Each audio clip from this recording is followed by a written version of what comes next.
고객이 이탈하는 이유는 뭐냐? 궁극적으로는 제품이 나한테 원하는 밸류를 안 준다는 것이죠. 그 다음에 더 이상 필요가 없는 제품이 돼버리면 고객은 떠납니다.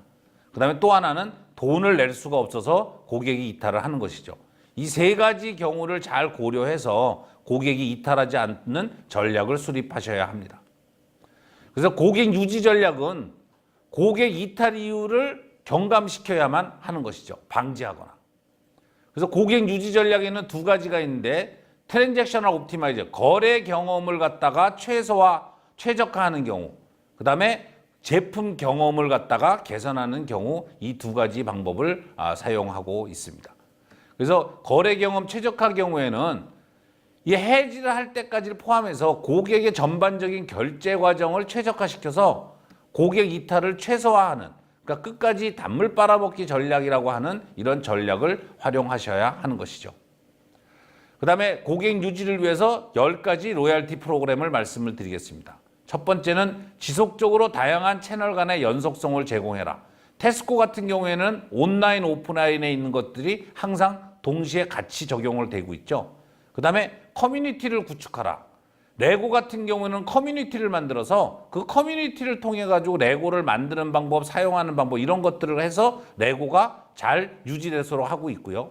그 다음에 트위터의 소셜 고객 서비스를 갖다가 활용을 해서 고객을 유지하는 방법을 쓰고 있습니다. 그 다음에 게스트 체크아웃 같은 이 이케아 같은 데서는 게스트가 체크아웃할 때 가장 최소한의 정보를 입력하고 빠른 결제를 갖고 하고 결제 확인할 수 있는 이러한 서비스를 제공을 해주면은 고객이 유지할 수 있다는, 그 다음에 이메일 마케팅, 그 다음에 아마존 같은 경우에는 개인화된 홈페이지를 제공하고 있습니다. 그래서 이 경우는 테스코가 온라인과 오프라인에서 같은 연속성을 제공하고 있는 모습, 그 다음에 이거는 레고가 커뮤니티를 만든 것이고요. 이 경우는 트위터를 사용해서 소셜 고객 서비스를 하는 경우, 그 다음에 이 경우는 이케아의 게스트 체크아웃 케이스입니다. 그 다음에 요거는 아마존의 개인화된 홈페이지고요.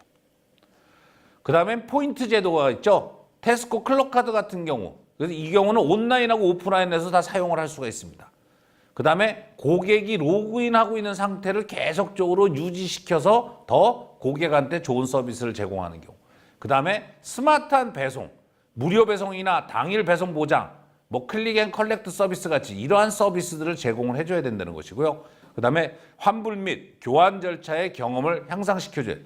영국의 SPA 브랜드인 AOS는 동일한 패키지를 재사용하여 제품과 영수증을 담고 배송을 위해서 우체국 라벨만 붙이게 하여 고객에게 환불을 진행하고 있습니다.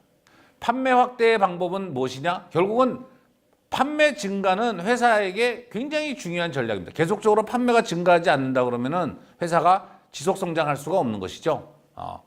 그래서 이러한 방법에 쓰는 방법 중에는 미사 여부, 제품의 패키지, 전체 가격을 낮추는 방법, 그다음에 종속 제품 판매 이러한 방법들을 사용하고 있고요. 전향적으로 상향 판매하는 방법 중에는 예를 들면 패스트푸드에 가면 주문할 때 음료수나 감자튀김을 추가하도록 요청을 하죠. 그 다음에 컴퓨터를 갖다가 설치하러 고객한테 램을 더 달아라. 뭐 램을 2기가에서 4기가로 달면 더 좋다. 뭐 하드를 갖다가 500메가를 갖다가 1테라로 가면 뭐 돈 10,000원만 더 줘도 1테라를 달 수 있다. 이런 식으로 해서 전향적인 상향 판매를 하는 경우가 있고요. 그 다음에 휴대전화를 갖다 수리하러 갔더니 똑같은 사용 가격으로 최신 버전을 사용하라고 고객들한테 제안하는 경우들이죠. 이러한 경우들의 대부분의 고객들이 결국은 더 많이 사게 되는 것이죠. 그 방법에는 두 가지가 있는데 업셀링이라는 것이 있고요. 크로스셀링이라는 게 있습니다.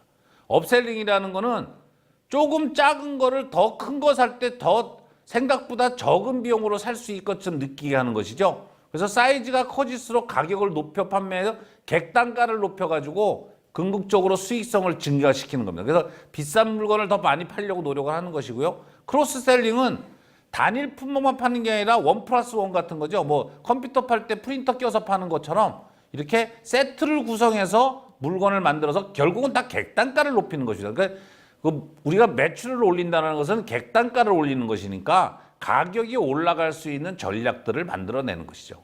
그래서 성공적인 업셀러가 사용하는 두 가지 전략인데 그 중에 하나가 공포입니다.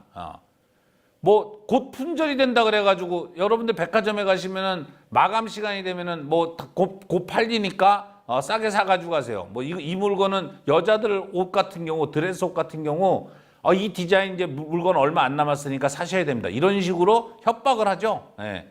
그다음에 또 한 가지는 제품이 굉장히 힘드니까 전문가의 도움이 필요하다고 협박을 해서 어떤 서비스를 팔아먹는 케이스들이 있습니다. 그래서 특히 비싼 품목 구매 시 판매 후에는 서비스나 보증을 또 사도록 종용을 하는 것이죠. 그래서 비싼 품목 팔고 이것을 갖다가 애프터 서비스 하는데 비용이 드니까 이런 보증을 사도록 종용을 합니다. 이렇게 해서 서비스를 또 더 파는 케이스인 것입니다.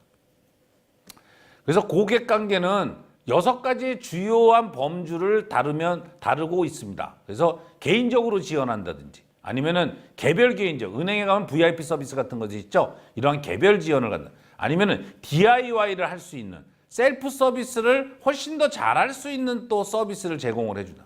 그다음에 자동화된 서비스를 제공한다든지, 그다음에 커뮤니티, 레고 같은 커뮤니티를 만들어 준다든지, 아니면은 아마존이나 이런 데서는 공동 창작 같은 거 새로 같이 만들 수 있는 그런 환경을 만들어. 그래서 이렇게 해서 고객의 관계를 개선하는 이러한 6가지 방법으로 고객 판매 확대의 방법으로 사용을 하고 있습니다. 그래서 요약을 하면 고객 관계는 3가지 주요 동기에 의존을 하는데 그거는 고객 확보, 고객 유지, 판매 확대 이 3가지 전략을 잘 수립을 해야 됩니다. 그것이 곧 사업 모델에 나타나야 되는 것이죠.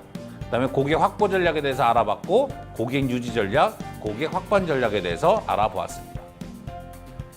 그래서 5장 사업 모델 수립 2 수익 모델 유통 고객 관리에 대한 수업을 마치도록 하겠습니다. 수고하셨습니다.